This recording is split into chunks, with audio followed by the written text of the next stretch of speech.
Well, folks, here we are again for another great 5 Points podcast with the Chief. My name is Monte Manson, and listen, we have a lot of employees within CAL FIRE who have served us for decades, for years. They've got a lot of wisdom and a lot of experience. So we've got someone here today that we're going to get an opportunity to speak with, hear about her experience and her wisdom within the organization coming up through the administrative side of the house. Stay with me. It's going to be a great podcast. Let's get cooking.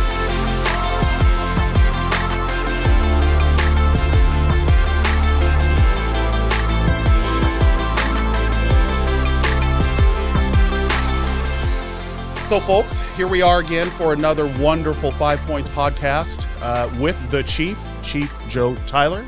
Hello, sir. How are you today? I'm wonderful today. How are you? Absolutely good, Chief. Thank you so much. And with us, we have another very special guest, the Deputy Director over the Office of Program Accountability, Miss Wendy Bouldin. Thank you so much for coming and hanging out with us this afternoon. Thank you for the invitation. Appreciate it. Absolutely, absolutely. So, we have had a couple of guests on, and so, this time we have a great opportunity to hear from someone who really has grown up in the department for a number of years. And so, Wendy, why don't you just give us a little bit of background about how you came up? What was your career like here in CAL FIRE? And I know you have a little bit of a stint in state service prior to CAL FIRE. So maybe just talk about that, how you came up and how you attained all of the different levels that you've attained to get to where you are now. Sure, absolutely. So I started with the California Unemployment Insurance Appeals Board, Sacramento Office of Appeals. I started as a permanent intermittent employee as an office assistant.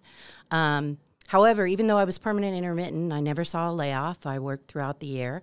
Then eventually got picked up. I had the opportunity to work with administrative law judges and register cases.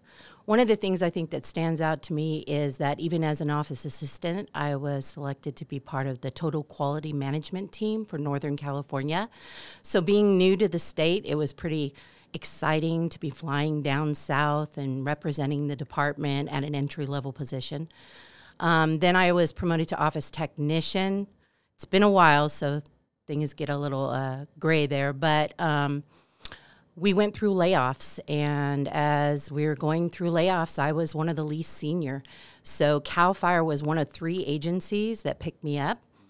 And but CAL FIRE was the first one to give me a start date. So I started in the examination unit. I remember when you came in. You do, because you were in that little fishbowl, yes, that little glass room. That's it. And so I picked up in the examination unit as a personnel selection technician, and then I was promoted to personnel technician 1, staff services analyst. I would eventually move to the policy and project services unit as an associate personnel analyst. And I worked on things like the Director's Recognition Awards program was out of there. Helped a little bit with Blue Ribbon Commission report, the changing face of CDF. Yeah. That time we had a lot of staffing reductions, so we were going through staffing reductions work as well. Seems like things are cyclical, aren't they? Yeah, they are. Then I went over to the classification and pay unit and moved up from there to a staff services manager 1. Went over to personnel transactions as a staff services manager 2 over multiple programs. And a little bit that's different now, I guess, is there's a lot more managers in human resources. There's a lot more employees. There's a lot more levels. But I was the personnel officer before I decided to move over to internal audits. And I did that in 2011.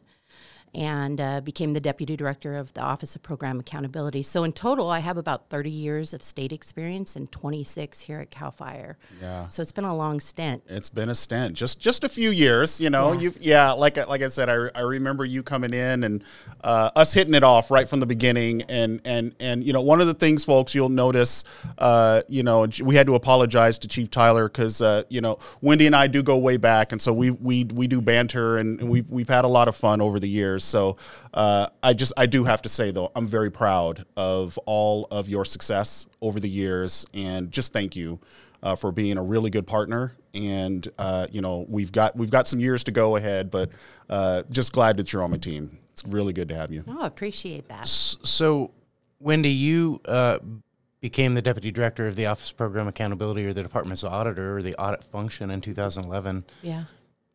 So reasonably, you were probably the longest tenured executive team member we have. I am. Yeah. I think I came yeah. upon that realization the other day at leadership level courses when we were introducing, and I was Yeah. like, wow, Yeah. I guess I've been here for a hot minute. Yeah, you have definitely been here the longest, and so with that, you have seen a lot of change, especially here at the executive team level, not only in personnel but priorities and functions, and and where we're at today is over 12,000 employees.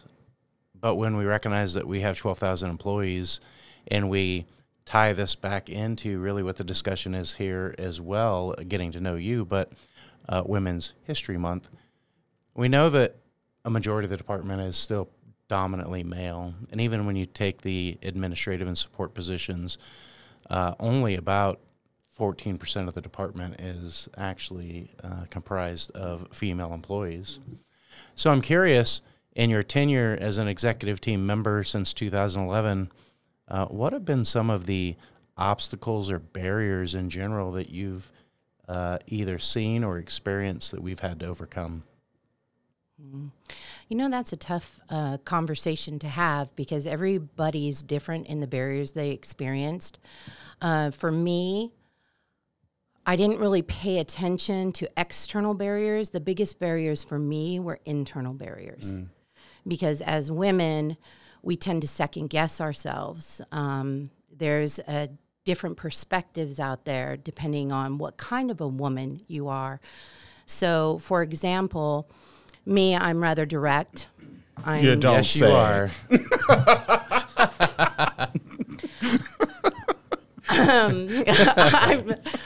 Yeah, okay.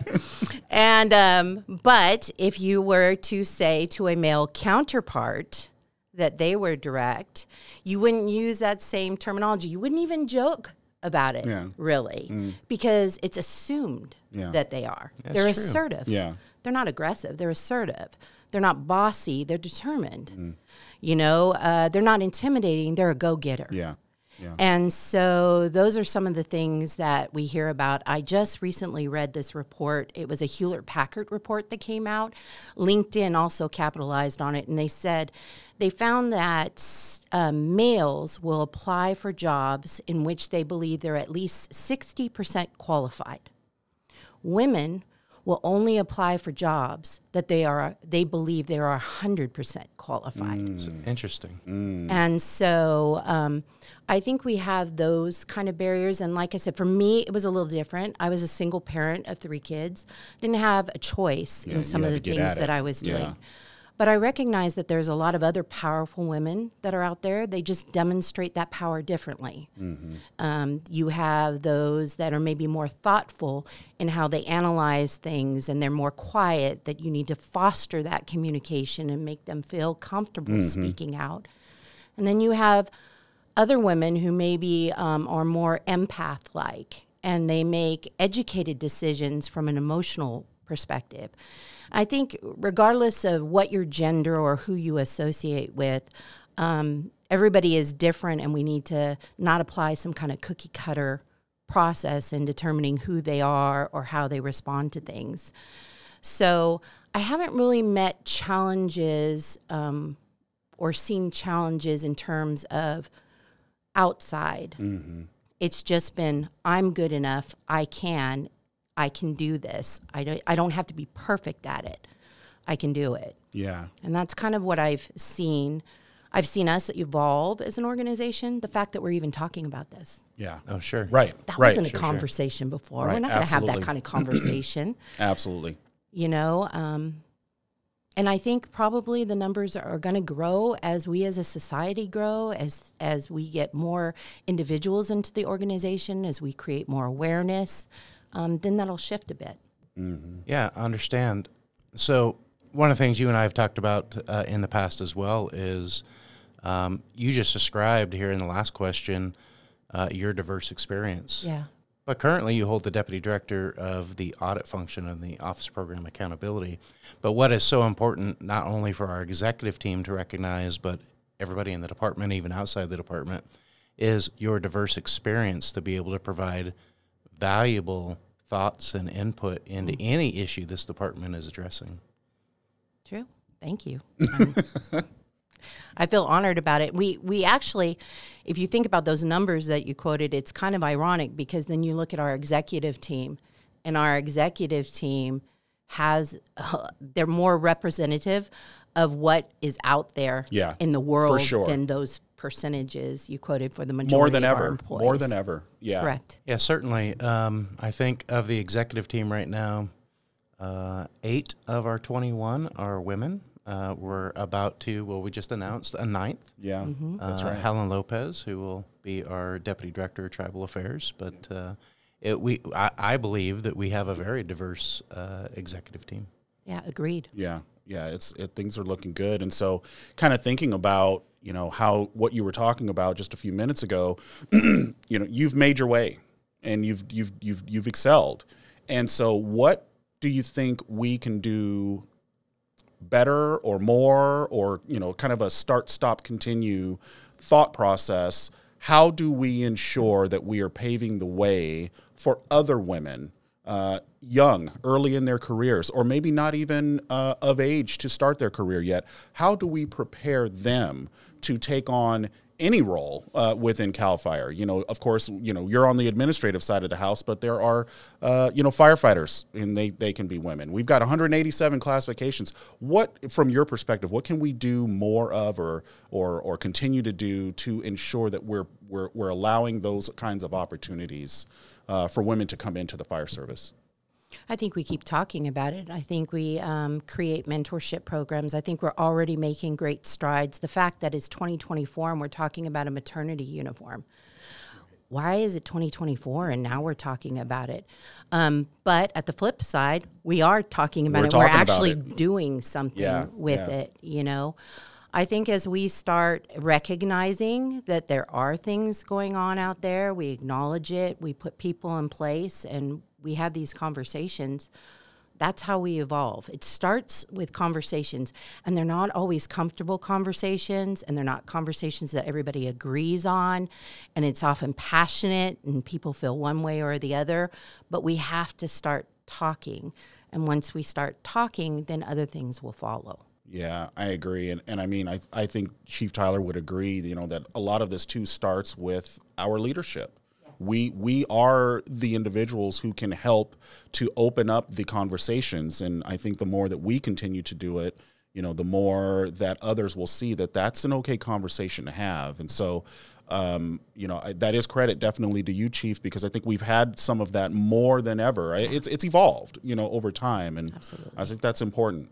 Well, I'm going to go back so far as to say and look back at one of our leadership Q&A sessions. And we're always as transparent as we can be in those sessions. There are some things that are confidential, but one of the questions here recently was about ensuring that the executive team isn't giving lip service. Right? And that's so important, not only to me, but I think this entire team, that we're being absolutely as transparent as possible, talking about the hard things and having the hard discussions, so we aren't giving lip service. Yeah, for sure. I agree with that, Chief. And as you're talking about that, and kind of, Wendy, what you're talking about, obviously we are leaders here on the executive team for CAL FIRE, but there are leaders, thousands of them within our organization.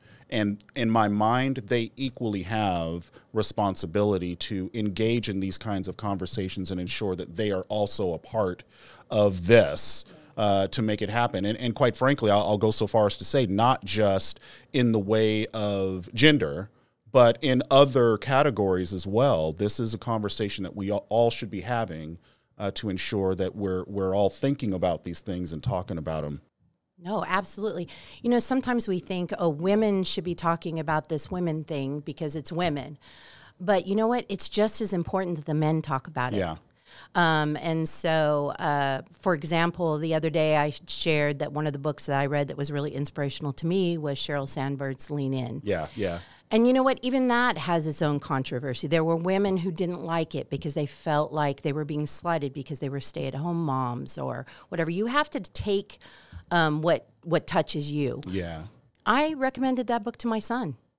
I said, you want to be a good leader? Why don't you take a look at this? It's not just a woman's book for women. It's about seeing a different perspective, right? Yeah. And that's equally important. I'm fortunate that when I came to this organization, I had some powerhouses that have since retired. I'll name drop a few: Dee Tokamitsu, Donna Mink, who became Donna Gilmore, and even Rosalie Turbyville. They were instrumental.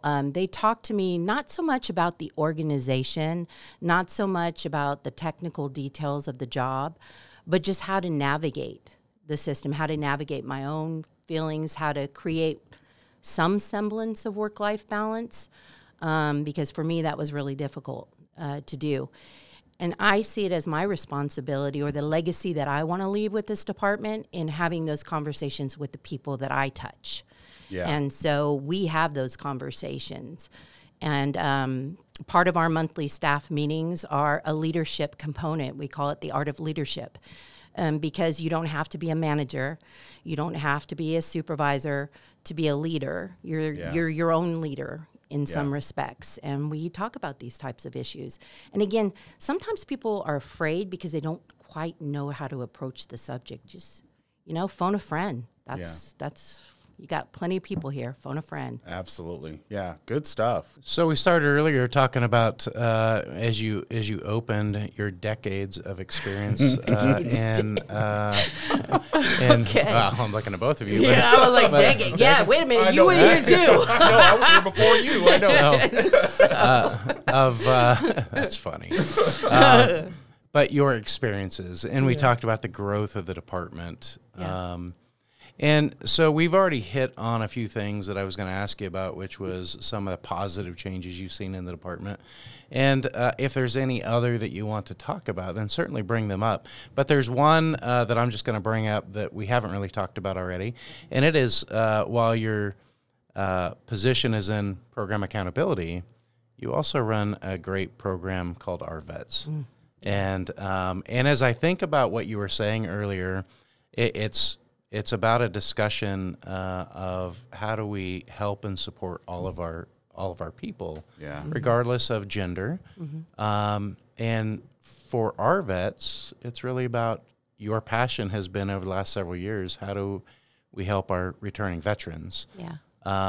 Going so far as to try and I know that you've been pushing it for a long time. That we're working on is trying to figure out the skills bridge of finding opportunities for our returning veterans. So I don't know if that's something that you want to talk about, maybe talk a little bit about and promote, and anything else that you might have seen changed. No, I'd love to. That one was passionate to me. Our prior director approached me about that when I took this position. At the time, my son was in the Navy. He was overseas in Japan. It was near and dear to me. I mentioned that I was a single parent that raised 3 kids, so I was very close to my kids, and it was very awkward for me not to have him at my beck and call. Another thing is I grew up in a multi-generational military family. I'm the one who decided not to go into the military, so it kind of felt like a great way to give back and understand it. With my personnel officer experience, that director asked me to formalize something. So we already knew that CAL FIRE had deep relations with the military community operationally and maybe even administratively out in the units, but we didn't have some kind of centralized focus. So we created a core group of individuals. Many have retired, but there's some that are still out there. Jeremy Salzoni, Robert Simmons, Joshua Potter, along with others that have stuck with it this entire time. And we got to a point pre-pandemic that we were going out to at least 84 events a year, military-related events for recruitment. We embedded ourselves in some of the transition assistance programs or transition readiness seminars for the Marine Corps. Some people may not know, but CAL FIRE received an award in 2017 as Veterans Employer of the Year. Yes. We received that same award in 2021. And I'm very happy to report Absolutely. that we have been nominated to receive another one this year. All right. So I'm pretty stoked about that. And a lot of thanks to the units, to the regions, to the programs, because there weren't positions, there weren't money that went along with it. And they believed in this and helped passion. promote it. Yeah. And from the get-go, that's one of the things I said. This had to be some kind of synergy. I didn't want people pointing to Sacramento headquarters and say, there's a program there. Yeah. No, I don't Right. want that, because Yeah. it's not gonna work. We Yeah. need everybody talking about it. And so there's lots of people who represent R.V.E.T.S by going out to events and talking. And thank you to all those who have served and those families that are along for that ride. So, yeah, it's something very passionate for me. It's very dear to me. It's very rewarding in what I do. So That's I good appreciate that. I think that you have a great group of individuals assisting you. Yes. But we'll take a moment and thank you for putting this together and really leading the charge. You certainly don't let us forget about it, which is a good thing. That's my job. Absolutely. Yeah.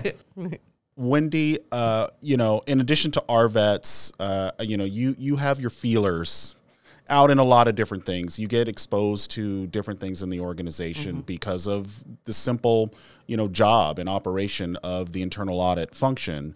So maybe, do you have maybe some other highlights, some other things that are happening in the department change-wise that you've been a part of and experienced that really have been highlights for you over your career?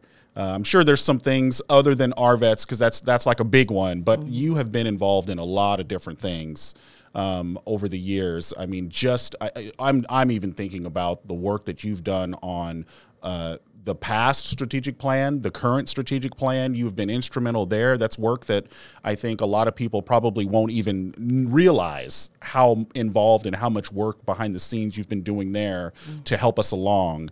But there's a lot of other things that you've done. Talk about maybe some of the highlights for you in your career here at CAL FIRE. I'll throw in another example here real quick, even though we don't produce it anymore because social media has changed the way we're providing information. But, long ago it was communique. Yeah. And then communique went away, and then it became connections. Yeah, Right. that's and right. I think that so many people probably don't know or realize your role in connections while it was part of the department. Yeah, that's a good one. That's a good one. Thank you.